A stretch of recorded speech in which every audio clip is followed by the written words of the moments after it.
eu sou a Thelma e hoje é dia de biografia aqui no canal do autor clássico desse mês. Eu tô falando da Emily Brontë, O Morro dos Ventos Uivantes, mas vou falar da família Brontë toda, da Rainha Vitória, era vitoriana e o que mais precisar. Mas antes de dar sequência, queria convidá-los a se inscreverem aqui no canal e curtirem esse vídeo. Pois é, li essa biografia aqui que vocês estão vendo, assim como assisti esse filme, feito para a TV em 2016, que também está bem alinhado com a história, assim como adquiri esse livro maravilhoso da Dark Side, As Vitorianas Macabras. E eu também vou contar um pouquinho da Rainha Vitória, que consta aqui nesse livro.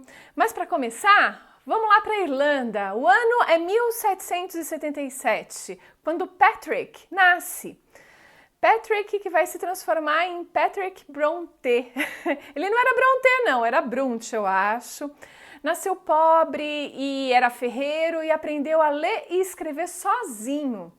E esse talento foi reconhecido por um reverendo que o encaminhou para Cambridge. Aí, chegando em Cambridge, né, ele falou, pera lá, não vai dar com esse sobrenome, eu vou me transformar em Brontë, que é grego, que é bonito e tal. E foi isso que ele fez.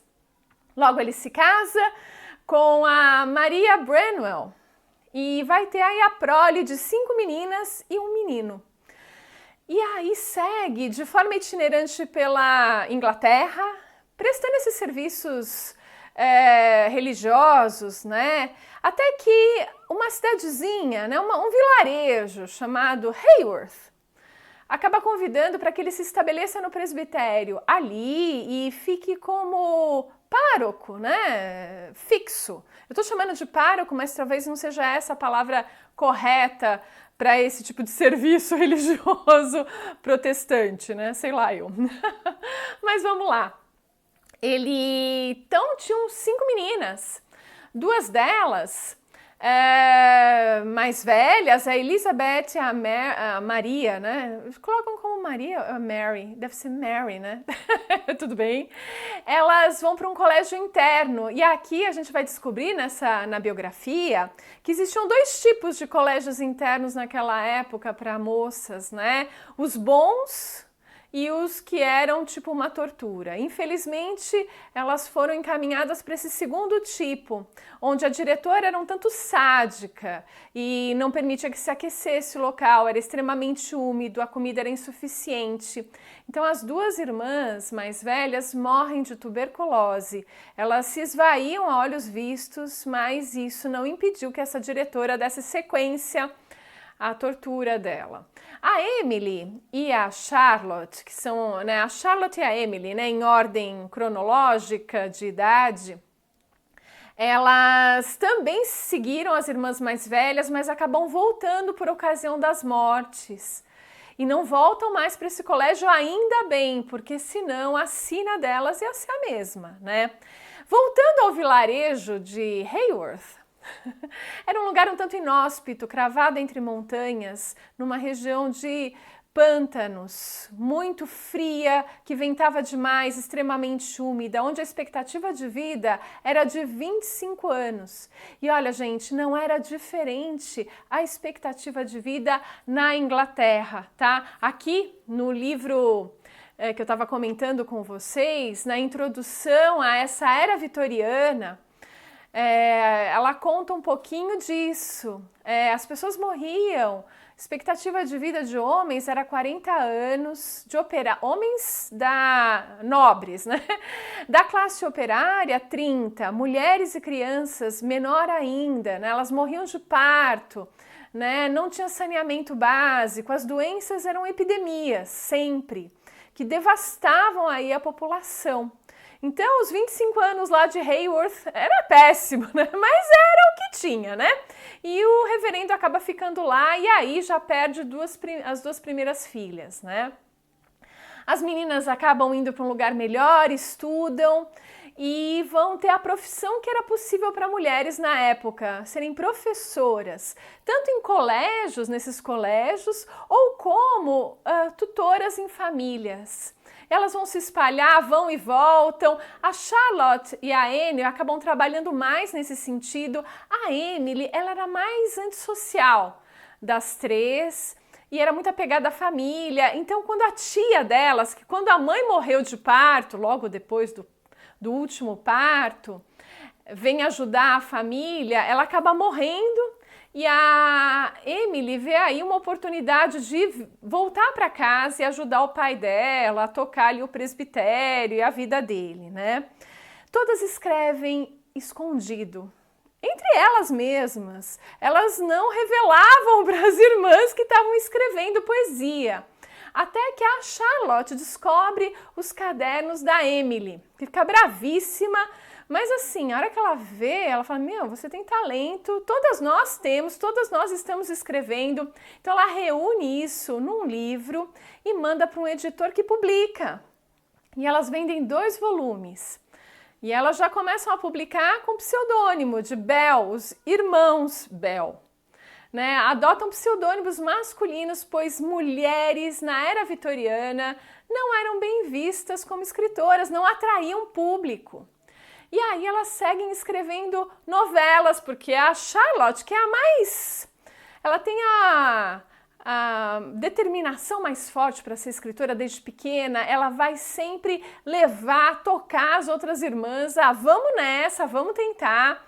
E elas começam a escrever novelas. A Charlotte é muito engraçada, ela manda para 2 poetas da época o que ela estava escrevendo, visando aí receber um apoio, as críticas.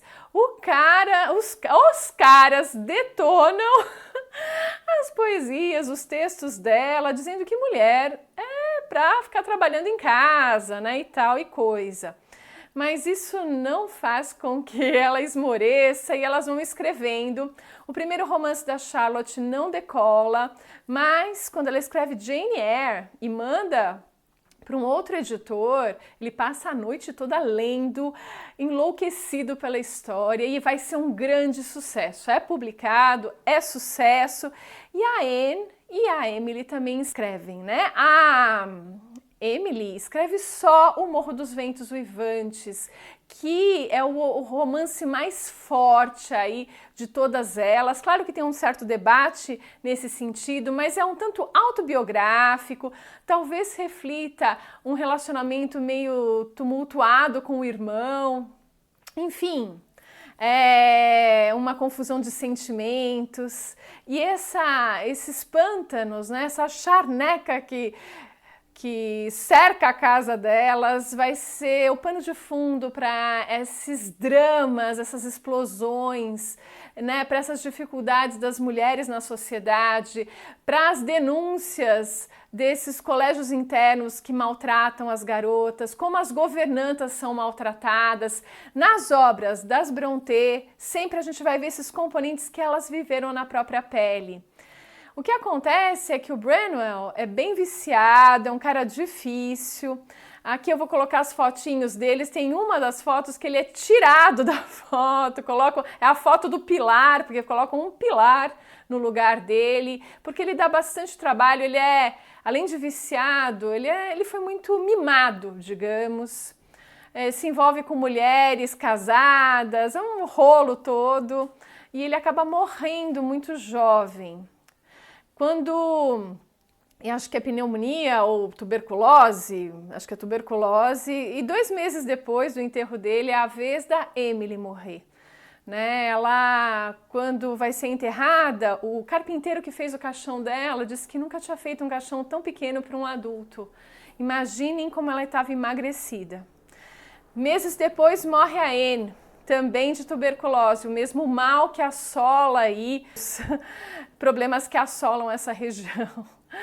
E quem sobrevive mais é a Charlotte, que morre com 38 anos. Ela até se casa e tem mais livros publicados e vai se identificar como autora dos livros. As 2 outras nunca foram identificadas em vida como autoras de suas obras.